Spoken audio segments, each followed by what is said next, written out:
Welcome back, folks. It's another episode of It's About Payroll. We have an amazing guest tonight, Jennifer Lee.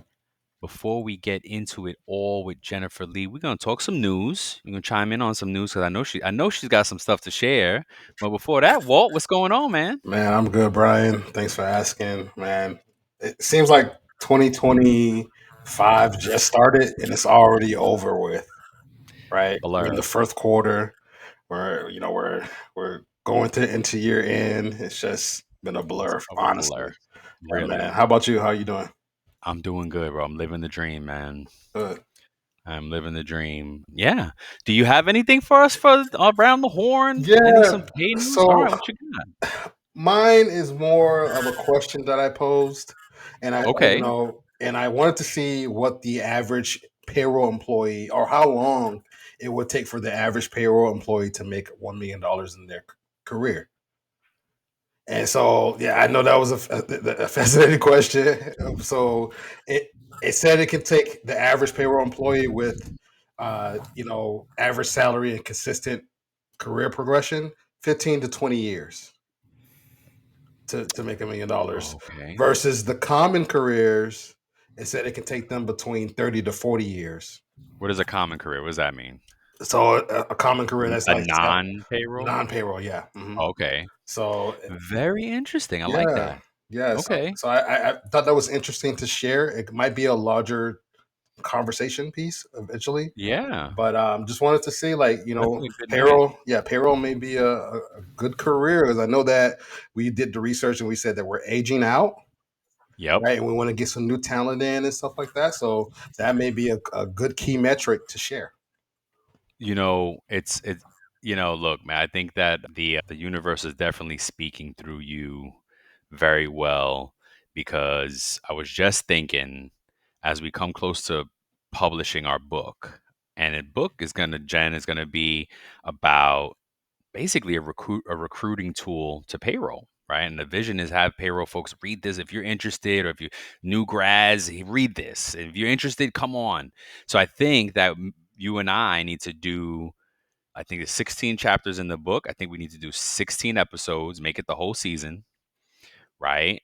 And if it's not the whole episode, because they got to go buy the book, so we do like half the episode, tease, right, and just give them the broad strokes. Mhm. And that's not in the book. I don't think making $1 million is in the book. So, No, right? it's not. I just did a whole other Exactly. podcast on that No, exactly. what? Wow. What do you mean making $1 million? No, about payroll not being in the schools. Oh Mm. yes. Not being a traditional major of sorts, or talked about at the high school Yep. work fair, like we talk about the labor industries like electricians and plumbers and such. I Yes. just did a podcast on that a couple weeks ago. With Um, who? Brent Skinner. Oh Oh my yeah. gosh. Yes, we had Brent Skin. He's Yeah. so much fun. Like, Yes. Yes. right? He is so much fun. I love Brent. Thanks for coming on, Brent.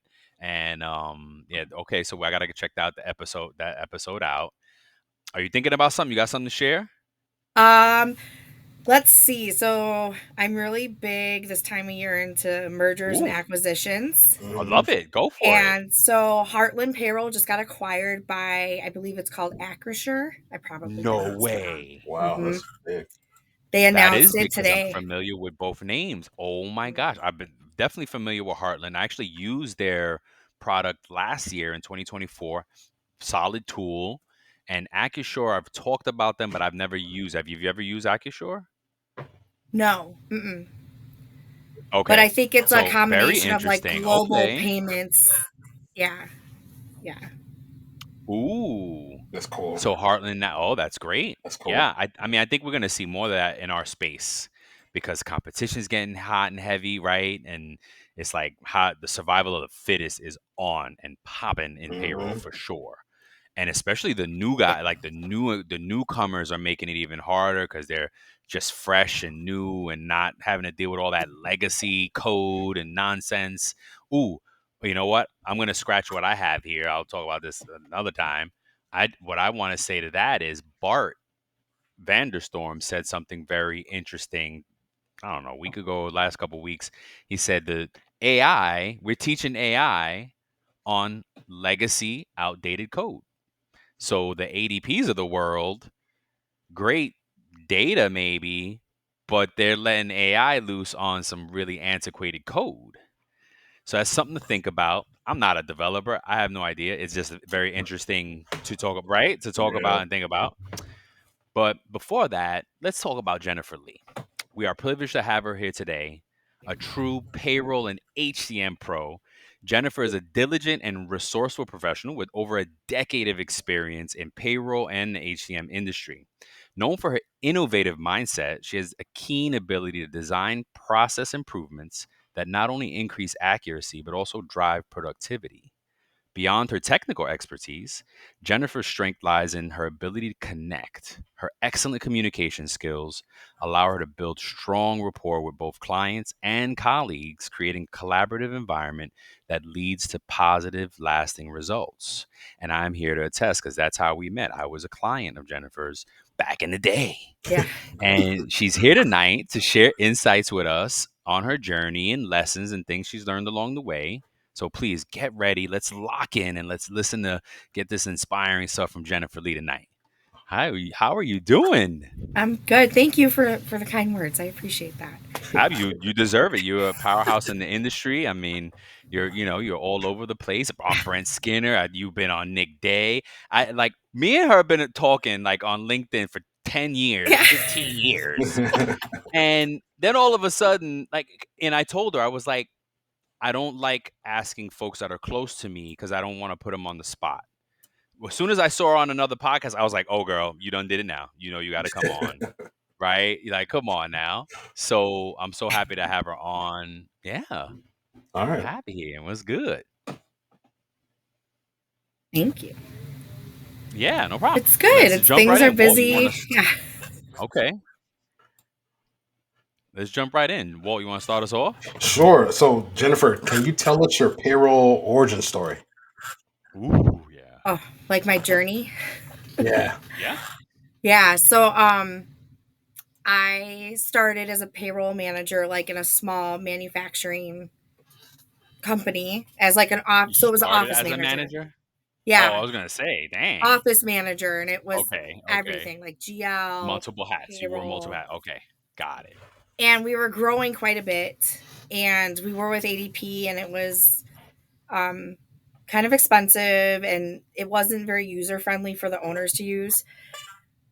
So we switched softwares, and I did the entire implementation, like from the time clocks, like installing the time clocks, Oh my doing gosh. the handprints for biometric, um, installing the software on the server because that was a thing back then. Um, Dating yourself. to You don't then look doing the you look payroll side of the piece, and that doing both sets of softwares plus the hardware um, was very eye opening into because I was going to school originally for like IT. So it was like CCNA Ooh. certified and all that. And then when I did the software implementation, it really opened my eyes and I switched my major to be database administration and went that route. But then I left there and went to a bigger company and I took craft through their merger with Heinz.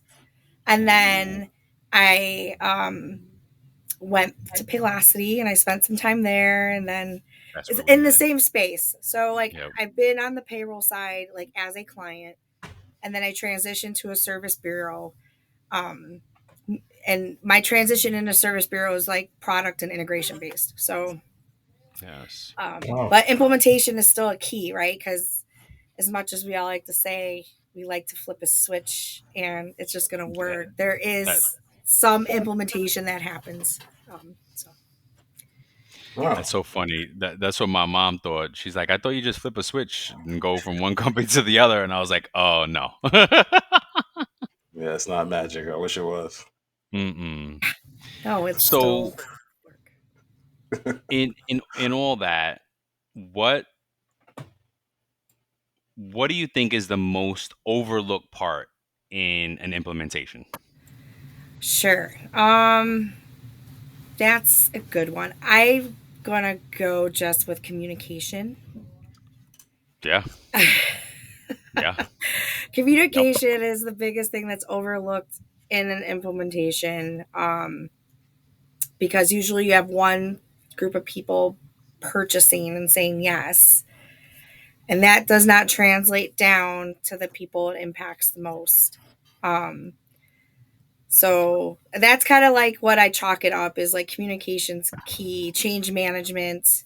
Um, but then, like from a payroll perspective, right, we have to have good payroll testing and data mapping and all those things that happen. But really, like if you don't have the key players from the beginning, you're already behind. Yep. Yeah. And that change management's really important, not just from administrative perspective, but all the way down to the employees, like Yep. because it's impacting them at the end of the day. So that's why I just I say was communication. If we don't No, it's a have good one. Yeah. It's a really good one. I don't know how I read it, but Anita Latink said in her first book, right?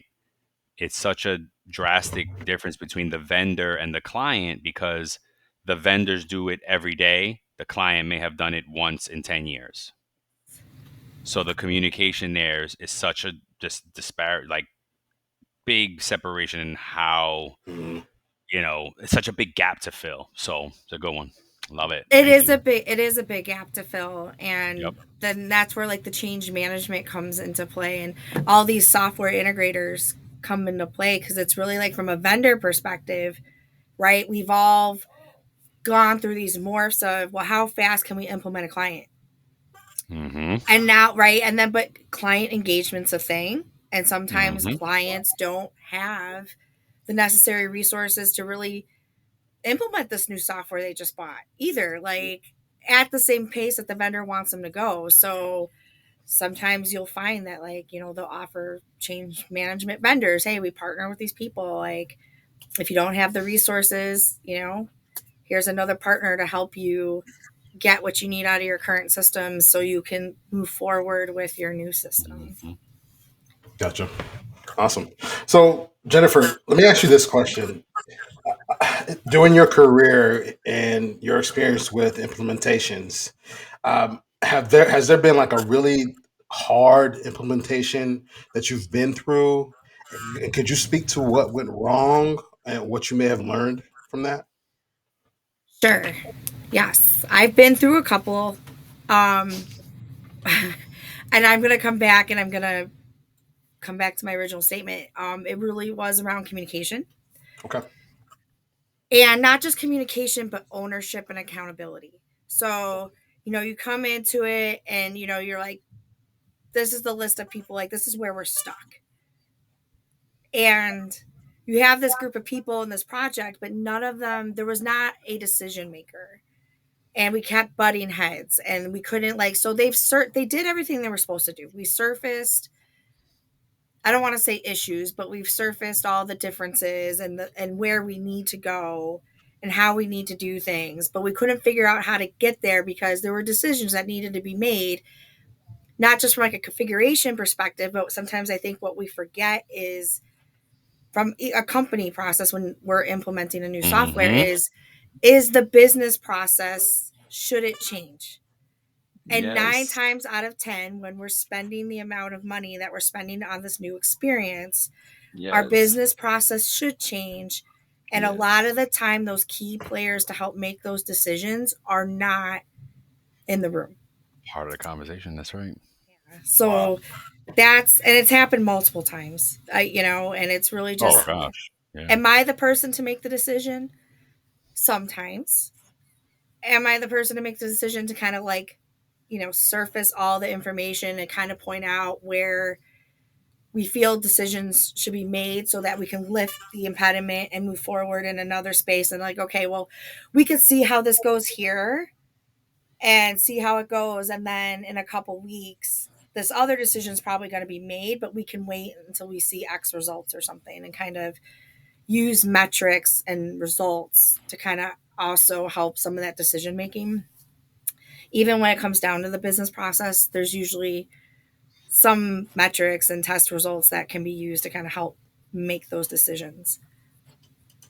Awesome. Yeah. So let's see. If you're choosing between an all-in-one platform and best in breed system, or best in breed, what are factors companies should consider? That's a good one too. Um, well, so if you're going to talk about payroll, I think the first thing you're going to talk about is whether or not you're going to invest in a PEO. Oh, Decide if that's for you or not.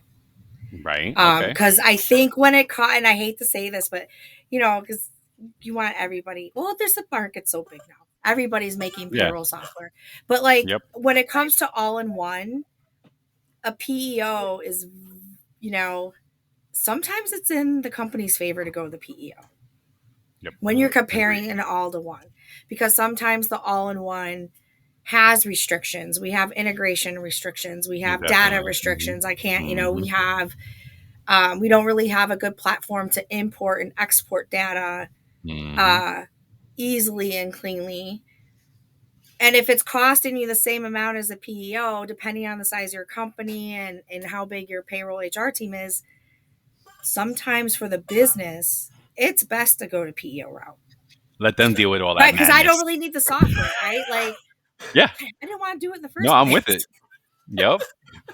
So No, for it's a good all way in to think about one, it. yeah, like unless you're super small, like under 50 employees, and you can do like a ADP run or Intuit, Hmm. and PEO is really kind of not for you just because of that insurance aspect. And then, Hmm. that's not the best option. But if you're 50 or more, PEO and all in one, it's a hard market. I mean, you really could go either way. Love Um, it. Best in breed. Do I have access to my data? Do I have access to my APIs? How is my reporting? Do I have a way to mass update data, export data to really support, the payroll business process that you have at your company? It's really having access to that data and how fast can I access it and how fast can I change it? Because we're Yep. always in that mode of meeting It deadlines, moves so and quick. yes, because it Mhm. moves so fast. Hmm. Wow. Great stuff.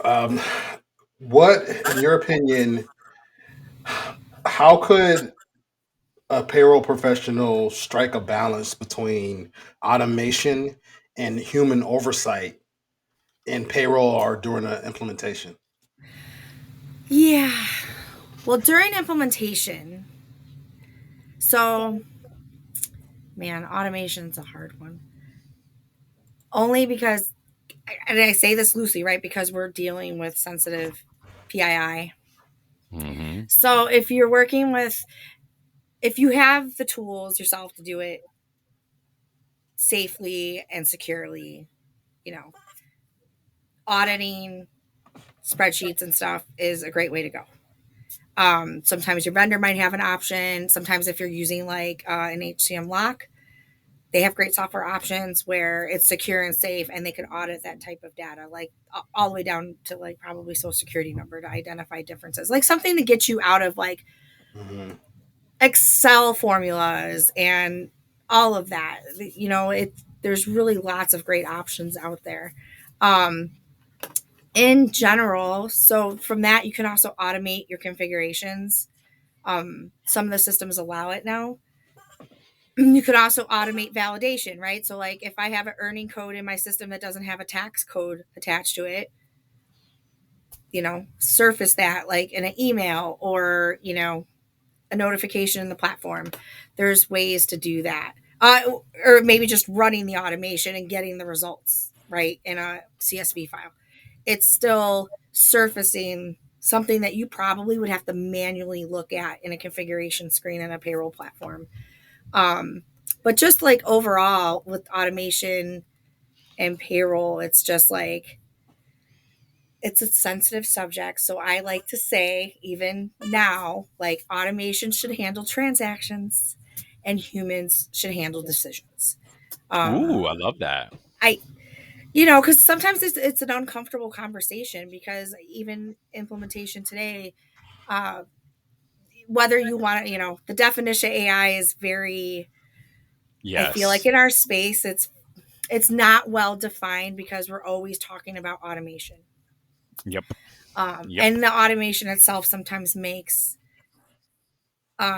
teams uncomfortable. So that's kind of like when we talk about automation, I like to say, okay, let's talk about all the transactional things. And, it still allows, if needed, a human to make a decision. So you just So, side. You don't even say the words. You know what words to not say and still talk about the yes. subjects. I Yeah. love it. Because That's I, cool. because you Very, got to very get cool. your audience, especially Yeah.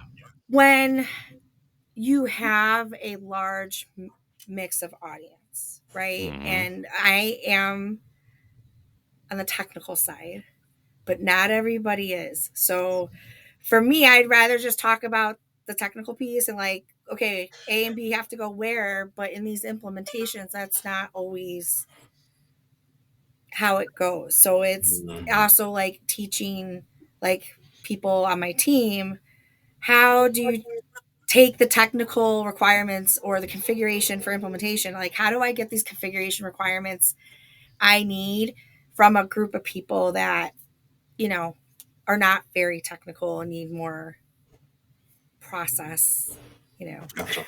So Hmm. Gotcha. I love it. Very politically correct you are. I try. That's the depth of experience right there, right? Yeah. So Yeah. speaking of that, and I'm sure you've joined a project that's already underway. What are some of the red flags on that, or the why I wouldn't want to do this type of thing? Because I know I have. I've done that, and it's like, I've had to tell my leaders like, hey, you've already made the decisions that are going to impact this. Yes. So, what are anything that sticks out for you, like when you're joining that type of project? Yeah. I've had it on both sides of the house. So I've had it where like I've Okay, had to join cool. a project, like me implementing something for a Yep. company. And the red flags again right away are like the lack of clarity, Hmm. who lack of ownership, and no change management support really at the end of the day Oof. to help make these changes throughout the organization. And again, people forget, I think sometimes, and I say that, and it's so high level, but like it's so many levels. It's your payroll team, it's your HR team, it's your IT team, it could be a branch of finance, and eventually by the time you get to the bottom of the tree, eventually we get to the employee. So, Hmm. Gotcha. and it's a lot of change management. So when I get into those projects and if somebody's not giving me a good knowledge transfer, that right there is a good red Red flag as to flags, why you no guys are doubt, stuck where you are. no Um, doubt. yeah.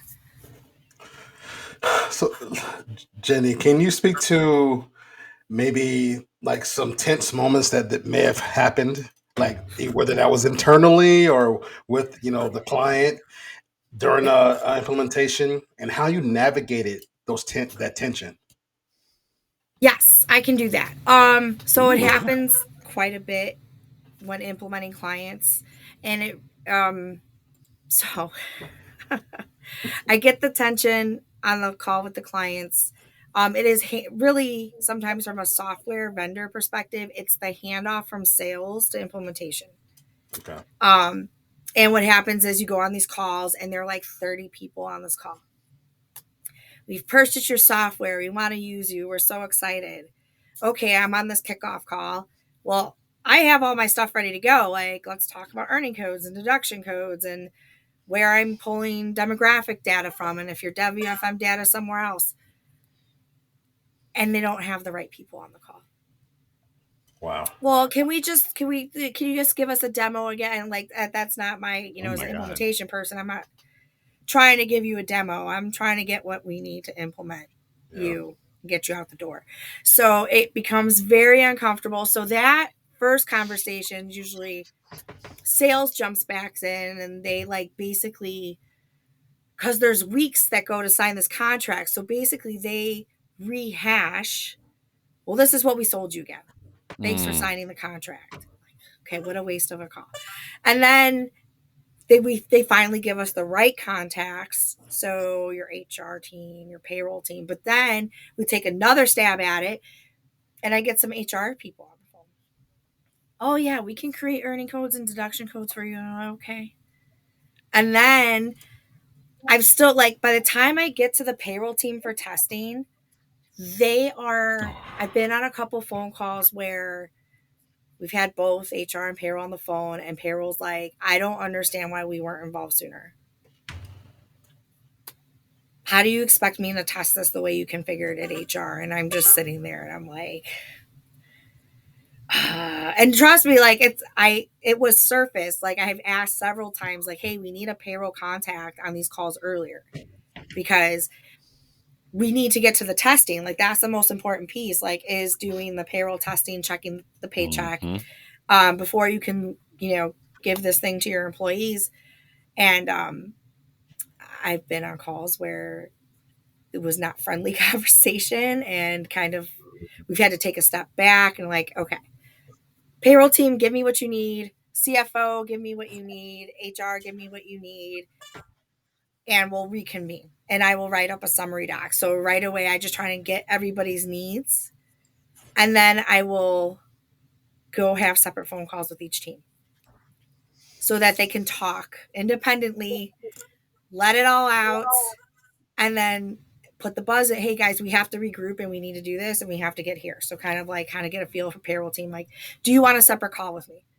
Yes. Let me understand. And it's basically rehashing everything I went through with the HR team. Wow. And then sometimes they'll want to like, okay, thank you for that information. I have a better understanding now.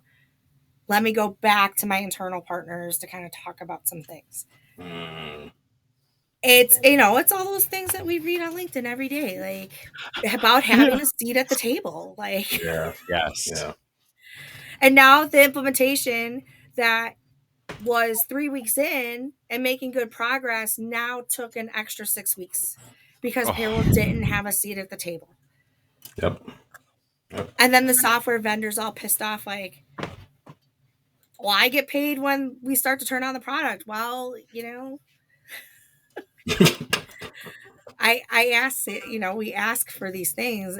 I understand they're not the people signing to purchase. And I understand that. But we have to get to a point where how do we get the seat at the table? Because it's, everybody's kind of stepping on their own toes, and we're our own worst enemies sometimes. Yep. Yeah, you're right. I love the comment. All the posts we read. So speaking of which, what's a common misconception people have about payroll systems? Oh, I love this question.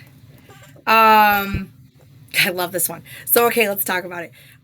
I think the most common misconception is that people think that payroll systems do payroll, and that's not the case. People do payroll. I love that. Yep. Even at a PEO, right? Like, even if you have a Oh, heck yeah. PEO, there's a person there Yeah. doing your payroll, looking at your timesheet, touching your deductions. Yeah. Is it open enrollment? Is it a new hire? There's a person doing payroll. The payroll system does not actually do it. Not by itself. Not by itself. Yet. No, not yet. Not yet.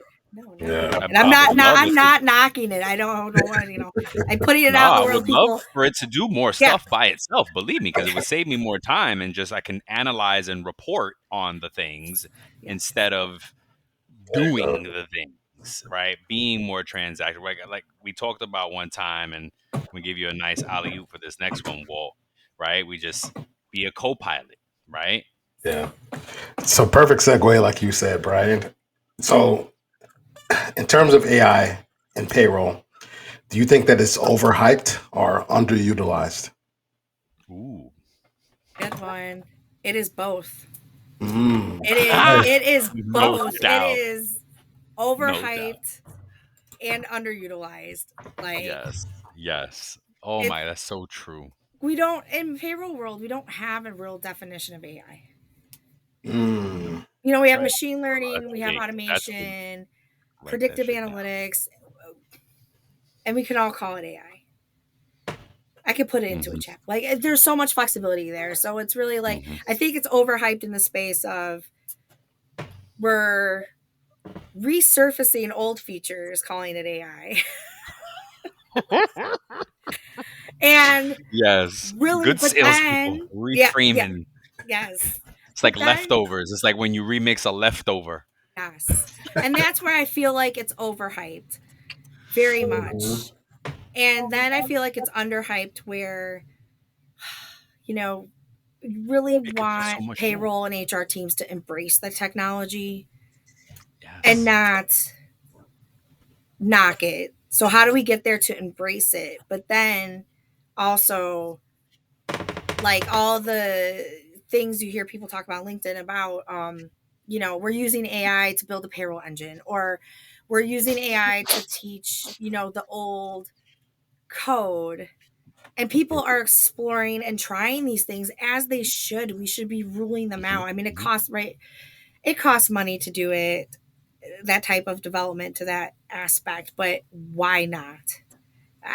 There's new payroll companies popping up every day. So Hmm. if somebody is taking a different angle and trying to prove some of this out using AI, like that's really exciting.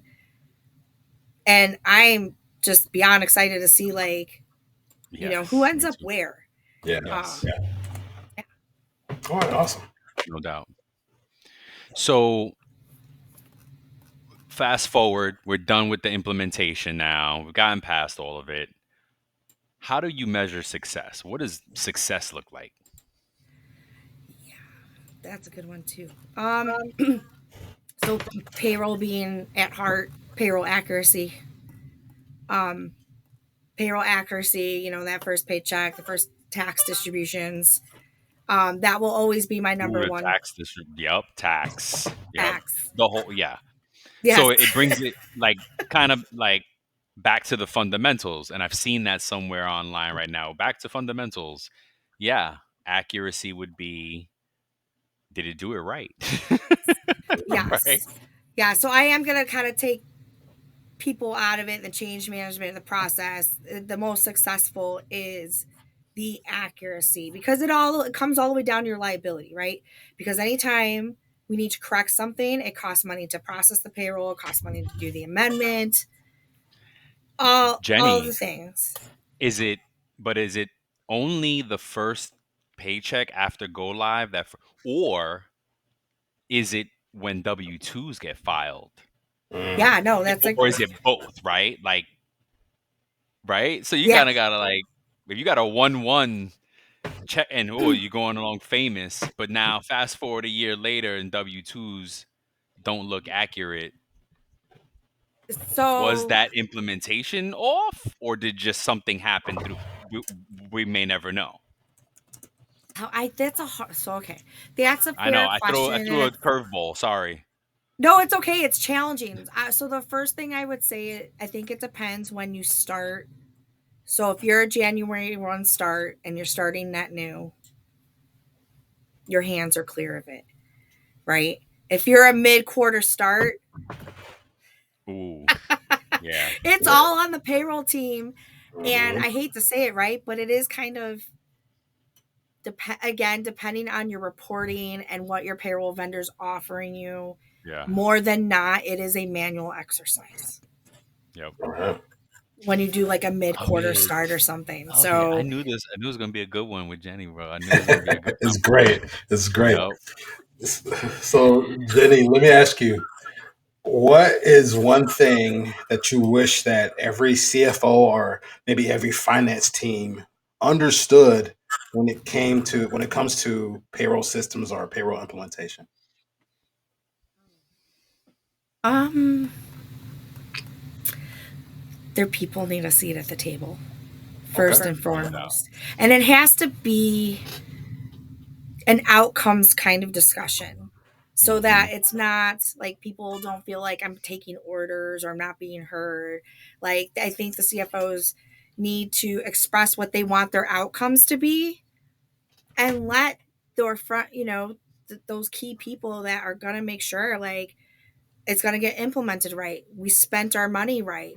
Our liability is going to go down. We're going to configure the system right and have efficiencies in certain areas. So maybe my amendments are going to go down dramatically with Paylocity versus ADP or something. Let them do what they do best, but communicate what your outcomes, what you would like them to be as a CFO. Gotcha. And I love getting it. that, but it needs to be early on. It needs to be at the time, you know, Like that all the con- key people have to be at the yes, table from the beginning, Yep. yes, from the right? beginning. Yep. Like And all I the know those are stakeholders. hard conversations because you know how it goes. Like those key people, there's water cooler talk, and sometimes Yeah. the company's direction. I don't want to say sometimes, but it's more so than not. Things are not communicated till the contract's signed. Mm-hmm. Oh yeah. But Oh even gosh. at Yeah. that point, there's still opportunity. So you sign the contract, everything's signed. There's no going back. Yep. Even at that point, there is still opportunity to bring them to the table earlier to have those productive conversations before you even start talking to the vendor.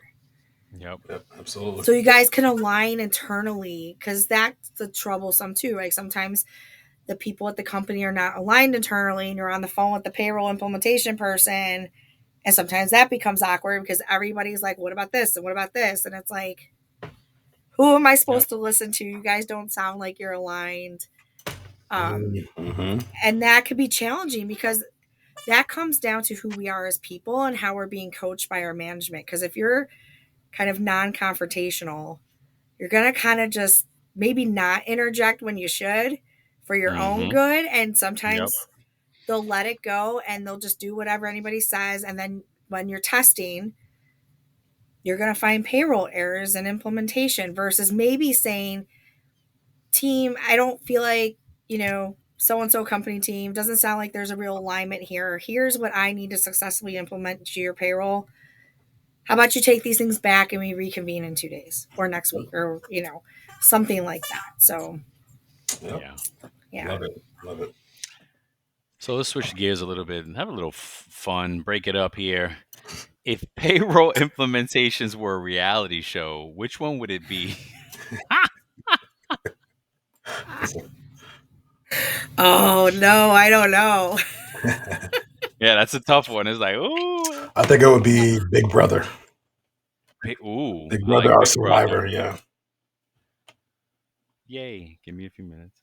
Survivor. I like Survivor. What do you Yes. say, Jenny?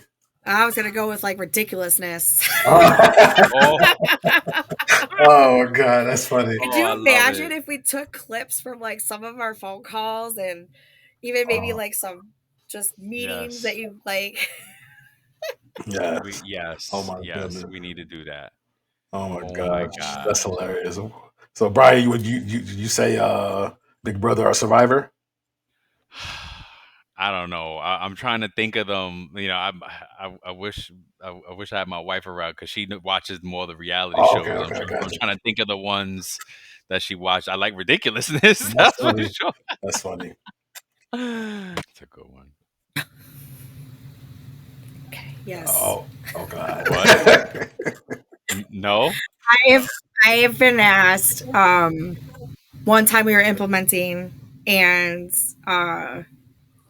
this client wanted to insert data into the application, like fields that just did not exist. Like basically entering employee data that belonged in more of a payroll software versus like a WFM software. And they wouldn't let it go for like the longest time until we Oh my had to sit gosh. down and have a very hard or conversation like, okay, Oh wow. this is for your time Hey, we clock, this is for cannot. Yeah. here. Yeah, like Wow. Yeah, Oh that's my a tough goodness. one. Yeah. Wow. All right. I don't know if you know, but we play this game called This or That just to break things up, have fun. You want to start her off and I'll finish it up? Yep. I'll do the first three. All right. So, number one. Oh, you can say either one of these. You can say Either, neither. Yeah. So, whatever. would you prefer leading an implementation or year-end tax fund? Shit, Year-end no. tax fund. Word. That's what I was. I'm like, I think you're in tax one better than that. All right. So, do you prefer country music or R&B? R&B. All I knew right. that for some reason. And all right, last one. Would you rather eat Italian beef or Philly? Italian beef. Italian beef. From All right. Chicago, man. Yep. Okay. Oh, this is so funny because we were just talking automated workflows or manual control. That's a good one. Yup. More so because we like literally just talked about it. So, uh, it's interesting. So, like the clients that like are very true to SOX compliance. Mm-hmm. I'm finding a trend now to like where they had like we have all this data. Or like the whole point of SOX is like again a liability tool, so that we're not touching the data, right? So we're trying to find the truest form of automation as far as we can go from A to Z, and then if we get to like say whatever, and now there's this manual process that they and it's documented, right? And it's documented and it goes through this whole certification. We're finding an influx in those types of customers where they have like a manual workflow governance today. They're looking to automate it. So basically, so it's like looking at certain data points. So like say if I wanted to, there's discrepancies on the time card, but I'm using 3 different reports to identify that there's a discrepancy. Mm. It's like putting all that data essentially in a data warehouse, and then they give me the rules, and then basically using automation. So if it falls within this criteria, I'm just going to automate it and we're going to auto approve the time card. So it's getting really down to those manual workflows that would do an audit or discrepancy. We're finding companies really, can we take it a step further with our acceptance criteria and can we automate it? All right. So So, What do you prefer? that's a great You dancing question. around the question here. Come on. I am dancing around the question. Okay. So So both. if I have access to my validation rules and Okay. I have access to it and I can always tell, like I can audit it, right? I can easily Okay. audit it in the event Then automation this is fine. automation rule is going to cost me money. I love it. If I okay. have She's like, I confidence, love it. Holy cow. Yes, yes. I'm for the automation 100 times over as long as But you I want to be able to peel back to see what's back there if you want to question. Trust but and I don't verify. want it to take 6 months, and I don't want I don't want to sit in a ticket queue for a So it's both. year. It's both. Ticket queue. I Oh want god. like if I want to crack open my my third party like my Boomi or maybe a middleware that I'm using, or even if we're doing our own coding internally, I want to be able to look at that code and that validation rules to go back then and state my case and take what I need to take to be like, hey, I'm going to own this liability or I'm not. Yeah. I can't wait 6 months or a year for that. So if I Okay. have access to the data that's supporting that automation, 100%. If I don't have Right. access to it and I can't see it, and the company that I'm using, the turnaround time's too long, or they're like, if they're like, oh, I don't know how I get that data, or they can't answer my question, I'm going to go manual all day long. Gotcha. Okay. All right. Okay. Legacy system upgrade or fresh build? Excuse me, fresh build. Fresh build. All right. No doubt. Fresh build. Throw the All right. legacy stuff away because those business processes need to get thrown away. Just throw it all away, people. No doubt. Be gone. All right. Last one's got to be easier. Love Island or Love is Blind? Love Island. Oh wow. Okay. Gotcha. Nice. Gotcha. Nice. All right. Oh, man. This has been Well, great. man, end us off with this great quote, bro. You got this one, Brian. I got it. All right. Mhm. I don't measure myself by others' expectations or let others define my worth. Sonia Sotomayor. No doubt. I like it. I like it. Yes, sir. All right. Thank you so much for Yeah. joining us. Yes, It's thank you for having me. highly anticipated, of course, highly anticipated, and so much more. Like you got to come back again, and yeah, Yeah, this has I been great. really enjoyed, talking to you. So much more. Got me firing. I'm gonna be hitting you up on LinkedIn with all kind of You questions have now. my number. Just Oh call me. yes, yes, we've transitioned. Yes, absolutely. Transition. You've upgraded your process. We upgraded our yes. It's not as manual anymore. Oh man, thank you so much, Jenny. Yes. Hold on. Well, to the rest of you, we love you. Thank you so much. Till the next time. Peace.